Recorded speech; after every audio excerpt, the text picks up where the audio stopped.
안녕하세요. 고품격 크리스찬 차트 토크쇼 차톡에서 긍정의 에너지를 넘치게 나누고 싶은 김근영 목사입니다. 네, 차톡에서 시청자 여러분의 목소리를 대신해서 공감하고 소통하는 아나운서 나경철입니다. 네, 나경철 아나운서 벌써 5월이네요. 그러니까요, 벌써 네. 5월입니다. 가정의 달이라는 수식어가 붙을 만큼 어떻게 보면 또 챙겨야 할 것들 굉장히 많은 달인 것 같아요. 맞습니다. 5월에는 뭐 어린이날 있죠, 어버이날, 부부의 날, 맞아요. 그렇게 뭐 날이 많습니다. 그런데 혹시 그거 아세요? 아이러니하게도 네. 5월이 가정의 달인데도 불구하고 부부싸움을 가장 많이 하는 달이라고 해요. 왜 공감이 되죠? 공감하시면 안 되는데. 네. 네. 그래요. 가족 행사나 기념일이 많다 보면요. 뭐 늘 갈등은 있기 마련입니다. 그런데 나경철 아나운서, 네. 저도 갑자기 좀 생각나는데 혹시 첫 번째 부부싸움 한 거 기억나세요? 첫 부부싸움이요? 네. 그러니까 저는 이렇게 부부가 되고 나서, 연애 이후에 부부가 되고 나서 첫 부부싸움은 아마 약간, 서로의 가정의 문화가 다른 것에서 오는 그런 부부싸움이었던 것 같아요. 그렇죠. 뭐 한 20년, 30년 이상 다른 그렇죠. 문화에서 살다가 네. 같이 살아야 되니까. 그러니까요. 그런 부부싸움이 생각이 나는데, 목사님은 첫 부부싸움 어떠셨어요? 저 목사잖아요. 아, 없으세요? 아니, 없다기보다. 설마. 아까 분명히 공감된다고 하셨는데. 사실 살다 보면 왜 뭐 다툴 일 없겠습니까? 그렇죠. 그렇죠. 예. 하지만 저 같은 경우는 뭐 25년 이상 이게 결혼 생활 하면서 느낀 건 이게 아무리 좋은 사람과 만나 결혼한다 해도 이거 결혼에도 사랑에도 이 기술 같은 게 필요하나? 그런 생각을 좀 하게 되더라고요. 기술이요? 네. 뭐 약간 싸움의 기술을 얘기하나요? 그건 아니고요. 우리 같이 살아가야 되니까 그러니까 함께하는 어떤 기술? 함께 기술. 살아가는 기술이 필요하지 않을까 그런 생각을 해봅니다. 그러니까 저는 뭐 다른 방금 말씀드린 싸움의 기술이나 다른 기술을 생각했는데 부부 생활에도 이제 기술이 필요한 거네요. 그렇습니다. 네. 그래서 오늘 저희가 준비한 주제가 바로 사랑의 5가지 언어로 알아보는 사랑은 움직이는 거야입니다. 사람들은 늘 사랑한다 라고 말하지만 사람마다 사랑을 표현하고 느끼는 방식이 다르다는 거 알고 계시죠? 상대가 아무리 사랑한다 라고 외쳐도 그것이 상대에게 전달되지 않는다면 이것은 마치 뭐 외국어를 사용하는 사람과 대화하는 것과 같지 않을까 그런 생각을 하게 됩니다. 네, 그래서 오늘은요, 게리 체프먼의 저서 사랑의 5가지 언어에 나오는 5가지 사랑의 언어를 차트로 좀 구성을 해봤습니다. 내 배우자나 가족들은 어떤 언어로 사랑을 표현하고 또 느끼는지 생각해 보시면 좋을 것 같습니다. 네, 때로는 설레고 때로는 아픈 우리 삶의 영원한 숙제 바로 사랑. 그 사랑을 찾아 떠나는 아름다운 여행. 사랑은 움직이는 거야. 그 재미있는 이야기 속으로 여러분을 초대합니다. 사랑은 움직이는 거야. 사랑의 언어 5, 인정하는 말. 인정하는 말이 사랑의 언어인 사람들은요, 말로 표현하는 것을 매우 중요하게 생각합니다. 이분들은 칭찬받고 감사하다는 말, 사랑한다는 말을 들을 때 진정으로 행복함을 느끼고 사랑받는다는 확신이 듭니다. 누군가 자신을 위해 무언가를 해주고도 아무런 말이 없다면 마음속에는 허전함과 서운함이 자리 잡게 될 겁니다. 또한 사랑하는 이에게서 비판을 받거나 야단을 받게 되면 그 말은 오랫도록 마음에 남아서 견디기 힘든 상처가 되기도 하죠. 네, 자, 이처럼 인정하는 말은요, 단순한 칭찬을 넘어서 자신의 존재와 노력이 진심으로 존중받을 때 사랑을 받고 있구나 하고 느끼는 그런 사랑의 언어입니다. 네, 나경철 아나운서 혹시 그 광고, 이 음악 광고 한번 생각나시는 거 있으세요? 제가 한번 해볼게요. 네. 말하지 않아도 알죠. 기억나시죠? 제가 군대에서 교회에서 늘 먹었던 그 빵 광고죠. 네. 인정하는 말이 사랑의 언어인 분들은요, 반드시 말로 표현해줘야 합니다. 이분들이 가장 싫어하는 말은 아마도 내가 그걸 꼭 말로 해야 알아? 그냥 아는 거지. 이런 말을 아마 가장 싫어하지 않을까. 네. 예. 생각해보니까 저도 정말 공감이 되는데, 그러니까 이 인정하는 말에 정말 저도 사랑을 좀 느끼는 그런 사람인 것 같습니다. 특히 저희 딸이 우리 아빠 말은 다 맞아. 뭐 이렇게 얘기하거나, 또 이제 저희 와이프가 당신을 믿어, 당신을 응원해, 이렇게 얘기를 하면 정말 저에게는 정말 큰 힘이 되더라고요. 힘내죠. 그렇죠. 네. 저도 목회자다 보니까 우리 성도님들께서 목사님, 이번 주 오늘 제가 말씀 받은 게 너무 은혜로웠습니다. 라고 이렇게 말씀해 주시면 저도 인간이다 보니까 굉장히 뿌듯하고 그렇죠. 기쁜 마음이 들더라고요. 그런데 인정하는 말을 사용하지 않아서 결혼 전날 위기를 맞은 분이 있었습니다. 결혼 전날을 결혼 하루 앞두고 네. 그러니까 이분은 결혼할 때까지 한 번도 사랑한다고 말한 적이 없었대요. 물론 이분의 뭐 가정 환경이 사랑한다, 좋아한다라는 말을 자연스럽게 하는 가정이 아닌 것도 있었지만요. 마음에는 꼭 말해야 하나? 내가 지금 옆에 있는 거 보면 알아야지. 뭐 이런 마음이었던 것이죠. 근데 이제 또 결혼할 상대는 네. 인정하는 말이 이제 사랑의 언어였을 수도 그렇죠. 있고, 그러니까 사랑한다는 말을 듣지 못하니까 이 사람이 진짜 날 사랑하고 있나라고 생각했을 수도 있을 것 같아요. 그래서 뭐 결국 결혼을 못하게 된 건가요? 어떤가요? 그러니까 그때쯤 신랑 된 사람의 아버지가 이제 위독하다는 소식을 듣게 된 거예요. 그러니까 결혼 준비로 한창 바쁠 아들을 위해서 아버지가 말하지 않았던 것이죠. 건강 상태. 예. 그러니까 신랑 될 사람은 왜 이 지경이 될 때까지 말하지 않았냐고 막 화를 낸 거예요. 그러면서 깨달은 거예요. 말해야 안다는 것을 그래서 신부에게 이제 진심으로 사과하면서 사랑한다고 말을 했던 것이죠. 그래서 무사히 이제 결혼해서 지금 이제 행복하게 잘 살고 있다는 것이죠. 너무너무 다행히 해피 엔딩이네요. 그러니까 하지만 이 인정하는 말을 할 때는요, 주의해야 할 점이 있습니다. 네. 그러니까 응원과 격려를 하면서 뒤에 꼭 이런 분들이 있어요. 조건 다는 분들. 그러니까 예를 들어서 너에게 정말 좋은 기회가 올 것 같아. 만약 네가 좀 더 경력을 쌓는다면 이렇게 조건을 다는 거죠. 그러니까 이처럼 우리도 모르는 사이에 조건을 붙일 때가 많은데요. 응원과 격려는 조건이 없을 때 완성이 됩니다. 네. 또 온유하고 겸손한 말투도 중요하고요. 이 온유하고 겸손한 말투는 상대의 존재와 행동을 존중한다, 이런 의미가 포함되어 있기 때문이죠. 쉽게 말해 부드럽게 말하라라는 거겠죠. 그런데 그렇습니다. 제가 해드린 이야기를 한번 잘 생각해 보면요, 신부는 인정하는 말에 사랑을 느끼지만 신랑은 꼭 그렇지만은 않은 것 같았어요. 네, 그렇습니다. 그러니까 사랑의 언어가 상대방과 같은 언어가 아닐 수도 있는 거죠. 네. 그래서 사랑의 5가지 언어 중에서 자신이 가장 사랑을 느끼는 언어를 제1의 사랑의 언어라고 합니다. 네. 그런 의미에서 신랑은 제1의 사랑의 언어가 인정하는 말이 아닌 다른 말일 수도 있겠네요. 네. 자, 그러면 다음에 이어지는 사랑의 언어는 무엇일까요? 지금까지 사랑의 5가지 언어 인정하는 말이었습니다. 사랑을 움직이는 거야. 사랑의 언어 넷, 봉사. 자, 봉사가 사랑의 언어인 사람들은요, 누군가가 자신을 도와주고 또 수고해준다는 사실에 사랑을 느낍니다. 또 이분들은 부탁을 들어주거나 아니면 자신을 위해서 일을 해줄 때 깊은 감사를 느끼고요, 그 사랑을 확인하게 됩니다. 듣기 좋은 말을 해주거나 선물을 주거나 또 함께 시간을 보낸다고 해도 자기의 일을 성실히 도와주지 않는다면 그걸 진정한 사랑이라고 믿지 않는 거죠. 또 약속한 일에 게으름을 피우거나 약속을 지키지 않은 것은 관계에 있어서 심각한 문제가 될 수 있습니다. 네. 그럼 나경철 아나운서가 봉사라는 이 사랑의 언어를 정리해 주시니까요. 제가 좀 떠오르는 한 커플이 있는데요.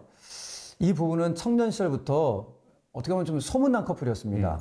매주 함께 교회에 가려고 여자친구 집까지 갔다가 함께 교회에 왔고요. 식사 때마다 식판에 이제 밥을 챙겨다 주는 뭐 이런 뭐 행위는 말할 것도 없고, 힘들다고 하면 차로 집까지 데려다 주었거든요. 정말 연애하는 내내 헌신적이었습니다. 그런데 결혼해서 채 2년도 되기 전에 저에게 이제 부부 상담을 받으러 오신 거예요. 그렇게 이렇게 헌신적으로 했는데 2년도 되기 전에? 그러니까 왜 그랬을까요? 그래서 자처증을 좀 물어봤어요. 그랬더니 아내가 남편이 결혼하고 나서 완전히 다른 사람 되었다는 거예요. 뭐 집안일은 그냥 쉬는 날에는 밖에 나가서 뭐 낚시만 하려고 한다는 낚시 거죠. 위험한데요. 네. 그러니까 남편을 위해 모든 것을 헌신해야 한다고 믿고 있었어요. 그런데 아내가 집안일은 하나도 안 하고 불피만 늘어놓는다고 너무 살기 힘들다고 이제 하더라고요. 그러니까 이제 결혼을 하고 나서 네. 사랑의 콩깍지가 좀 벗겨진 거죠. 우리가 콩깍지 얘기를 굉장히 많이 하는데, 자, 사랑에 빠졌을 때는 사랑하는 사람이 좀 완전하다 이렇게 느끼는 순간들이 많을 텐데, 불행하게도 사랑에는 좀 유효기간이 있다, 이 부분을 좀 미처 몰랐던 것 같습니다. 그래서 좀 어떻게 하셨나요, 목사님? 두 사람에게 그러니까 상대가 해주었으면 하는 목록을 한번 작성해 보라고 했거든요. 네네네. 그랬더니 남편은 매일 침대를 정리할 것, 집에 들어섰을 때 아이들이 깨끗하게 씻겨 있을 것, 퇴근은 뭐 저녁을 먹을 수 있도록 해줄 것 등이 있었고요. 아내는 저녁을 준비할 때 아기의 기저귀를 갈아줄 것, 일주일에 한 번은 청소기를 좀 돌려줄 것, 일주일에 한 번 안방 화장실 청소해 줄 것, 뭐 이런 것들을 적었다고 합니다. 그러니까 그러고 보니까 이 부부는 모두 약간 봉사라는 사랑의 언어를 쓰고 있는 것 같아요. 그러니까 그 후에 이 부부에게는 좀 변화가 있었습니까? 남편이 아내의 역할에 대한 고정관념에서 벗어나니까 가정이 이제 정말 평안해졌고요. 다시 다정했던 사이로 돌아갔습니다. 그래서 저는 이 봉사라는 사랑의 언어를 배우기 위해서는 남편과 아내의 역할에 대한 이 고정관념을 좀 검토해볼 필요가 있지 않겠나 그런 생각을 해보게 됩니다. 이 고정관념이라는 것도 시대에 따라 이제 변하기 마련이니까요. 네, 그러니까 게리 체프먼은 저서에서요, 이 모든 사람은 정신적 건강과 잠재력 발휘를 위해 기본 조건으로 충분히 채워져야 하는 정서적 욕구가 있다 이렇게 말을 하고 있습니다.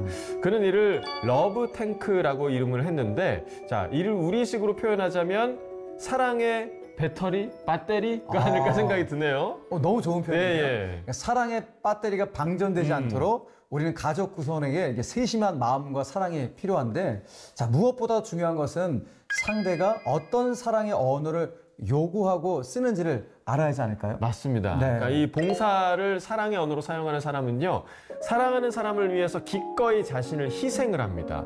그래서 이분들이 하는 봉사를 당연하게 생각해서는 절대 안 됩니다. 이를테면 화장실이 깨끗하게 유지되는 거, 혹은 빨래가 늘 되어 있는 거, 끼니마다 밥이 나오는 거, 그러니까 이 일은 뭐 당연한 게 아닌 거죠. 그분들의 수고가 있기 때문인 거죠. 갑자기 이 찬양이 생각나네요. 네. 당연한 건 아니라 은혜였어. 자, 봉사가 사랑의 언어인 사람들의 이 가족 구성원들은요, 집안일을 수시로 도와야 합니다. 또 불만사항이나 요구가 있었다면 기억해 두었다가 미리 조치한다면 분명 좋은 관계를 유지하게 될 겁니다. 하지만 이 일을 하는 데 있어 절대 생색을 내서는 안 됩니다. 중요하죠. 네, 사랑하는 사람을 위해 기꺼이 하는 그런 마음으로 해야겠죠. 네.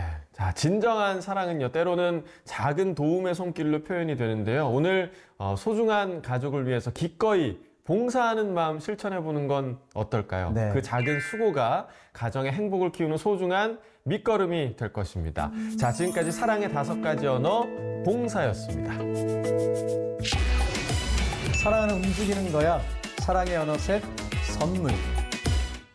선물이 사랑의 언어인 사람들은 눈으로 보거나 손으로 만지면서 상대의 마음을 확인하고 기뻐할 수 있는 물건에서 사랑을 느낀다고 합니다.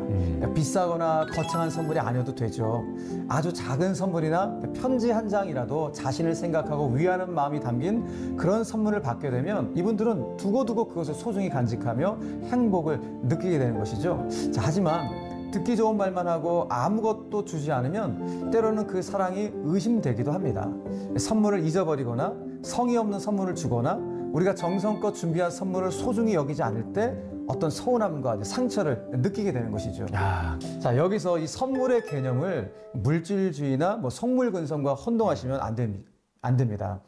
이분들은 값이 얼마냐가 중요하지 않죠.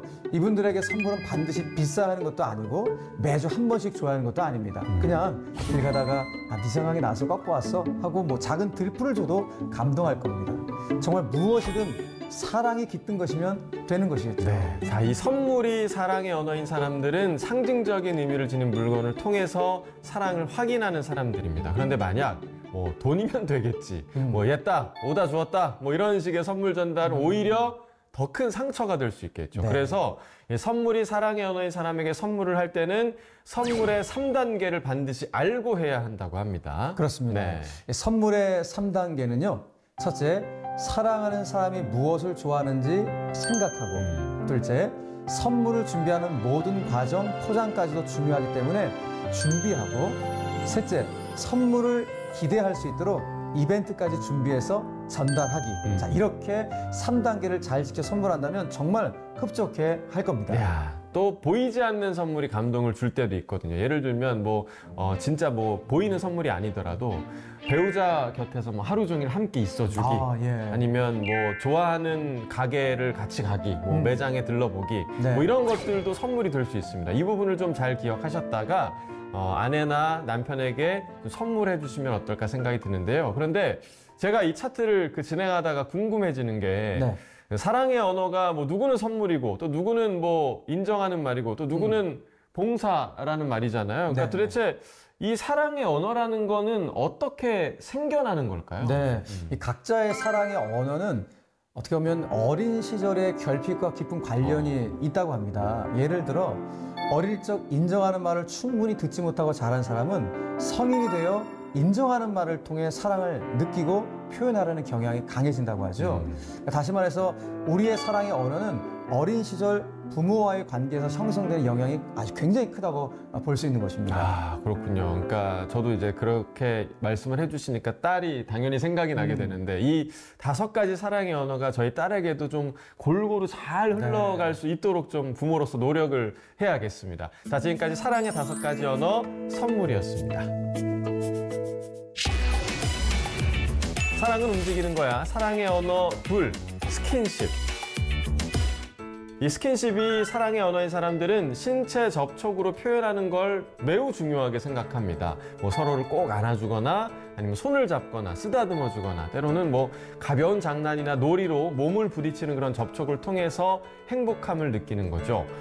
누군가가 자신을 위해서 많은 것을 해준다 해도 뭐 따뜻한 포옹이나 스킨십이 부족하다면 마음속에는 허전함과 또 서운함이 자리 잡게 됩니다. 반면 사랑하는 이가 자신과 신체 접촉을 거북해하거나 또 원치 않는 방식으로 접촉을 한다면 그건 몹시 불쾌하고 큰 상처가 될 수 있겠죠. 네.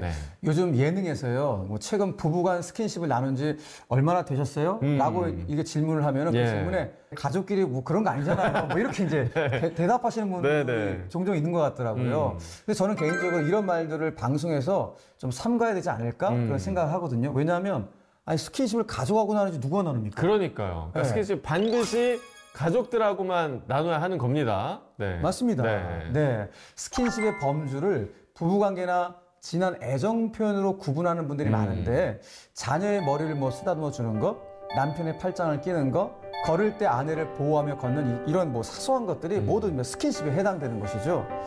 저는 예전 교회에 있을 때 연세가 굉장히 지긋한 장로님 부부, 실제 저희 교회 어르신 우리 성도님들 가운데도 계시는데요. 이 어르신들이 항상 걸어가실 때 두 분이 손을 쫙 잡고 걸어가시는 뒷모습 보면요. 너무 아름답네요. 너무너무 아름다운 거예요. 그래서 저도 그 모습 보면서 나도 좀 더 늙으면 우리 아내랑 저런 모습으로 좀 걸어갔으면 좋겠다. 손을 잡고 다녀야지. 그런 생각을 좀 하게 되더라고요. 그러니까 생각해보면 저는 이제 저희 뭐 어머니 아버지가 등교할 때 이렇게 한번 이렇게 툭 그렇게 쳐주시는 게 되게 좋더라고요. 이렇게 그렇죠. 토닥토닥 스킨십 오늘 잘 공부 잘하고 와, 뭐 괜찮아, 뭐 이렇게 해주시는 게 참 좋더라고요. 그래서 그런지 저는 뭐 아내와 딸에게 스킨십 하는 걸 굉장히 좀 좋아하는 편입니다. 그렇죠. 네. 저도 그렇거든요. 저도 이제 집에서 나와서 교회로 올 때 저희 아내랑 항상 똑같이 하는 게 있거든요. 저희는 3번 이게 허그를 하는데요. 왼쪽으로 한 번, 오른쪽으로 한 번, 가운데로 한 번. 약간 유럽식 같은 느낌인데요? 모르겠어요. 근데 항상 이렇게 하고 이제 나오는데 그거 안 하면 이상하더라고요. 습관이 되셨군요. 그럼요. 아무튼 이 스킨십은 이 사랑을 표현하는 가장 어떻게 보면 강력한 언어라고 할 수 있습니다. 그 이유는 이 몸을 터치한다는 것은요, 바로 나를 터치하는 것과 같기 때문이죠. 그래서 스킨십을 사랑의 언어로 쓰는 사람에게는 늘 터치해줘야 합니다. 그분들은 스킨십을 받을 때마다 사랑받고 있구나라고 생각하시니까요. 그래서 저는 그 나름의 규칙이 있습니다. 뭐 예를 들면 그러세요? 아내와 뭐 부부싸움을 했다, 혹은 뭐 좀 언쟁을 했다. 그래도 그날 밤에 절대 각방 쓰지 않기. 무조건 한 입을 해서 자기. 그러니까 사실 대단하십니다. 싸우고 나면 좀 미운 마음이 들 수 쉽지 있잖아요. 않아요. 같이 잠을 자는 게 불편할 수 있는데 그래도 무슨 일이 있어도 부부싸움 후에는 절대 각방 쓰지 않는 거 계속해서 지키고 있습니다. 성경대로 사시네요. 자, 그렇다면 시청자 여러분을 위해서 우리 나경철 아나운서가 이 스킨십 팁을 좀 나눠주신다면 어떤 팁을 좀 주실 수 있을 것 같아요? 저의 팁으로 인해서 여러분들의 가정이 행복해질 수 있다면 제가 기꺼이 좀 나눠드리도록 하겠습니다. 그러니까 만약에 뭐 아내가 뭐 음식 준비를 하고 있다, 뭐 설거지를 하고 있다, 이렇게 뭐 하면 뒤에서 좀 살짝 안아준다던가, 그 아이를 제가 무릎에 앉히는 것도 굉장히 좋아하고 이렇게 무릎에 앉아서 하는 거 그거 상당히 좀 좋아하고 뭐 아내랑 대화할 때도 이렇게 보면서 얘기하다가 머리를 한번 쓰다듬는다든가 아니면 너무 좀 그런가요? 점점 오글오글 되는 것 같은데요? 머리카락이 이렇게 내려왔을 때 이렇게 한번 이렇게 걷어준다던가 뭐 하는 거, 뭐 굉장히 좀, 뭐 이런 건 사실 뭐 기본이잖아요. 그죠? 이렇게 뭐 쓰다듬다는 거. 기본인가요? 자, 이 다음은 그냥 홈페이지나 나경철 아나운서 SNS를 통해서 이거 확인하는 걸로 그렇게 하도록 하죠. 예, 아니, 점점 뭐 이렇게 오그라지는 것 같아요. 아직 많이 아, 남았는데, 그래요? 뭐, 네. 일단은 뭐, 만약에 여러분들 문의하시면 제가 DM이나 카톡으로 문의하시면 네. 친절히 답해드리도록 알겠습니다. 하겠습니다. 더 이상은 예, 여기서 못 들을 것 같아요. 자, 지금까지 사랑의 5가지 언어 스킨십이었습니다. 사랑을 움직이는 거야. 사랑의 언어 하나. 함께하는 시간. 함께하는 시간이 사랑의 언어인 사람들은요, 누군가가 자신에게 온전히 관심을 집중하고 무언가를 함께 해주는 것에 사랑을 느낍니다. 이분들은 자신이 하는 말에 귀 기울여 들어주고요, 자신의 관심사에 함께 관심을 가져주고, 때로는 별로 관계없는 자리라도 동행을 해줄 때 이분들은 진정으로 사랑받는다는 확신을 느끼게 됩니다. 아무리 좋은 것을 해주어도요, 함께하는 시간이 부족하다면 마음속에는 허전함, 서운함이 자리 잡게 되죠. 또한 함께 있더라도 생각이 다른 곳에 가 있거나 뭐 바쁘다는 이유로 약속을 미루게 되면 바로 그것이 큰 상처로 남기도 합니다. 네. 자, 제 주위에 이제 어떤 분이 아내랑 같이 사랑의 언어 검사를 하셨대요. 아, 검사가 있군요. 네, 그러니까 네. 검사지에 나온 설문대로 쭉 이렇게 체크를 해보면서, 자, 분명 아내는 나한테 한 10점 만점이면 9점 이상을 줬을 거다. 이렇게 네. 생각을 했는데, 이분이 정말 열심히 사는 분이거든요. 그래서 뭐 그렇구나. 집도 좋고 뭐 자동차도 좋고 뭐 늘 이렇게 맛있는 거 가족들이랑 나눠 먹고 하는, 그렇게 고생하시고 바쁘게 사시면서도 굉장히 사랑을 많이 나눠주려고 노력하는 분이시거든요. 대단하시네요, 그거. 네. 그럼 혹시 뭐 이분들이 사랑의 언어가 좀 달랐나요? 맞습니다. 아. 그러니까 이게 문제였어요. 그러니까 글쎄 아내는 이 남편에게 1점을 준 거예요. 10점 만점. 뭐 5점도 아니고 1점. 저는 그러니까 적어도 한 7, 8점 나올 줄 알았는데. 그러니까요. 그러니까 그 네. 이유를 물어봤더니, 함께 하지 않는데 좋은 차나 좋은 집이 무슨 상관이냐, 이렇게 물었다라고 얘기를 하더라고요. 예. 그렇겠네요. 네. 그럼 혹시 좀 안 좋은 결론으로 이분들 뭐 된 건 아니죠? 그래서 이후에, 그러니까 남편이 사실 1점 받았으니까 얼마나 충격을 받았겠어요. 그럼요. 그래서 아내가 제일 좋아하는 게 요리였다고 합니다. 그래서 아내와 요리 수업에 함께 갔대요. 같이 참여하셨군요. 같이 가신 거죠. 네. 함께 요리를 하고, 그랬더니 아내가 너무 좋아하더라라는 거죠. 그렇군요. 그래서 이제 남편은 자신의 그 사랑의 언어로 사랑을 하는 것이 아니라 아내의 사랑의 언어를 조금 더 세심하게 살펴야겠다, 이렇게 생각을 하게 된 거죠. 야, 이게 핵심이네요. 그래서 지금은 잘 살고 있다고 합니다. 그렇군요. 네. 사실 함께하는 시간은 질적인 시간이죠. 얼마나 집중하느냐가 굉장히 중요합니다. 짧은 시간 동안 그 사람에게 집중하고 정말 궁금해하고 그 사람의 삶을 축복하고 그 사람과 함께하고 싶어 하는지, 바로 그 의지가 전달되어야 하는 것이겠죠. 맞습니다. 가끔 뭐 이제 요즘 식당을 가다 보면 요즘 많이 보이는 풍경인데, 네.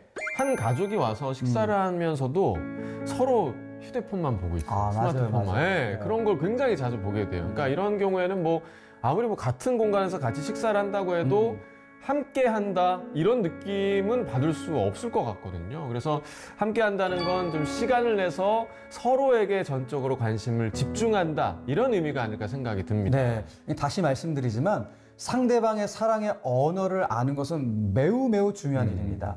내가 아무리 나의 사랑의 언어로 사랑한다 해도 상대방은 사랑받는다는 느낌을 받을 수가 없으니까요. 맞습니다. 그러니까 진정한 사랑은 시간을 내서 함께하는 데서 시작이 됩니다. 네. 자, 오늘 하루 가족과 함께하는 그런 소중한 시간 만들어 보는 건 어떨까요?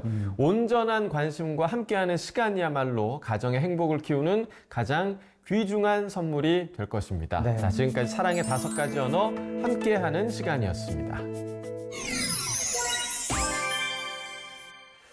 세상의 모든 주제를 차트로 이야기해보는 고품격 크리스천 차트 토크쇼 차톡. 오늘은 사랑의 5가지 언어에 대해서 알아본 시간이었습니다. 저는 오늘 사랑의 5가지 언어를 진행하면서 하나님을 좀 묵상하게 됐습니다. 네. 그러니까 하나님은 저에게 너는 내 아들이다 라고 말씀을 해주시고, 뭐 기도 응답을 통해서 저에게 선물도 주시고, 네. 또 제가 떠나지 않는 한 항상 함께 계셨는데, 그래서 제가 느낀 건 하나님의 언어가 바로 사랑의 언어가 아닐까 라는 그런 사실이었습니다. 그리고 저 역시 사랑의 언어가 다른 사람에게 흘러갈 수 있도록 늘 애써야겠다라는 생각을 해본 그런 시간이었습니다. 네. 하나님의 언어가 곧 사랑의 언어다. 좀 방금 나경철 아나운서가 말씀하셨는데 정말 감동적인 어떤 그 문장이 아닐 수가 없는데요. 네. 저는 오늘 진행하면서 예나 지금이나 뭐 가정이 얼마나 중요한지는 다시 뭐 말씀 안 드려도 너무 소중한 거 아니겠습니까? 맞습니다. 건강한 가정이 건강한 교회를 만들고요. 건강한 교회가 건강한 사회를 이끌어간다는 이 진리가 계속해서 이어질 수 있도록 우리 하나님의 언어인 이 사랑의 언어로 말을 하고 또 실천하도록 노력해야 되겠다 이런 생각을 다시 한번 좀 굳게 다짐하게 됩니다. 그렇습니다. 자, 고품격 크리스찬 차트 토크쇼 차톡 저희는 다음 주에도 흥미롭고 재밌는 차트로 찾아올 것을 약속드립니다. 시청자 여러분 다음 주에 꼭 다시 만나요.